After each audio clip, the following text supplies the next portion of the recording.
அண்ணா பல்கலைக்கழக மாணவி வழக்கு விசாரணையில் ஏற்பட்டுள்ள முன்னேற்றங்கள் என பொதுவெளியில் தற்போது பரப்பப்பட்டு வரும் தகவல்கள் முற்றிலும் தவறானவை என்று தமிழ்நாடு காவல்துறை சார்பில் தெரிவிக்கப்பட்டுள்ளது.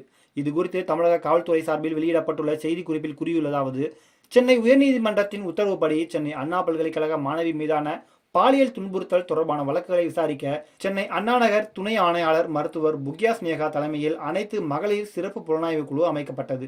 இந்த சிறப்பு புலனாய்வு குழு இவ்வழக்குகளில் தற்போது விசாரணை மேற்கொண்டு வருகிறது. இதனிடையே சில செய்தி ஊடகங்கள் மற்றும் சமூக ஊடகங்கள் சிறப்பு புலனாய்வு குழுவின் விசாரணையில் கிடைக்கப்பெற்ற தகவல்கள் முன்னேற்றங்கள் என கூறி சில கருத்துக்களை பொதுவெளியில் ஒளிபரப்பி வருகின்றன. குறிப்பாக எதிரி ஒரு சாரியிடம் பேசியதாக சிறப்பு புலனாய்வு குழுவிடம் பாதிக்கப்பட்ட பெண் தெரிவித்ததாகவும், சிறப்பு புலனாய்வு குழுவானது பாதிக்கப்பட்ட பெண் தொடர்பான ஆபாச பதிவுகள் கொண்ட மின்னணு உபகரணங்களை எதிரிடமிருந்து பறிமுதல் செய்துள்ளதாகவும், திருப்பூரைச் சேர்ந்த ஒரு நபரும் இதில் எதிரியாக அடையாளம் காட்டப்பட்டுள்ளார் என்பன உள்ளிட்ட ஆதாரமற்ற தகவல்கள் வெளியிடப்படுகின்றன.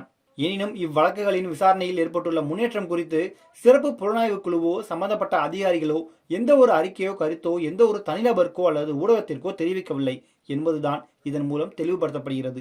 இவ்வழக்குகள் தொடர்பான சிறப்பு புலனாய்வு குழுவின் விசாரணையில் ஏற்பட்டுள்ள முன்னேற்றங்கள் என பொதுவெளியில் தற்போது பரப்பப்பட்டு வரும் தகவல்கள் முற்றிலும் தவறானவை மற்றும் எவ்வித அடிப்படை ஆதாரமும் இல்லாதவையாகும். சிறப்பு புலனாய்வு குழுவின் விசாரணை பற்றிய இத்தகைய ஆதாரமற்ற மற்றும் ஊகத்தின் அடிப்படையிலான தகவல்கள் பொதுமக்களிடையே குழப்பத்தை ஏற்படுத்துவதுடன் இவ்வழக்குகளில் சுதந்திரமான மற்றும் நியாயமான விசாரணையும் பாதிக்கக்கூடும். இவ்வழக்குகளின் தீவிரத்தன்மை மற்றும் விசாரணையின் முக்கியத்துவத்தை கருத்தில் கொண்டு ஊடகங்கள், தனிநபர்கள், சமூக ஊடகவியலாளர்கள் உள்ளிட்டோர் இவ்வழக்கு விசாரணை தொடர்பாக யூகங்களின் அடிப்படையில் செய்திகள் வெளியிடுவதை தவிர்த்துக் கொள்ளுமாறு கேட்டுக்கொள்ளப்படுகிறார்கள். இவ்வாறான தவறான தகவல்கள் சம்பந்தப்பட்ட நபர்களுக்கு கடுமையான பின் விளைவுகளை ஏற்படுத்துவதுடன் புலன் விசாரணையின் நம்பகத்தன்மையும் பாதிக்கக்கூடும் என்று தெரிவிக்கப்பட்டுள்ளது.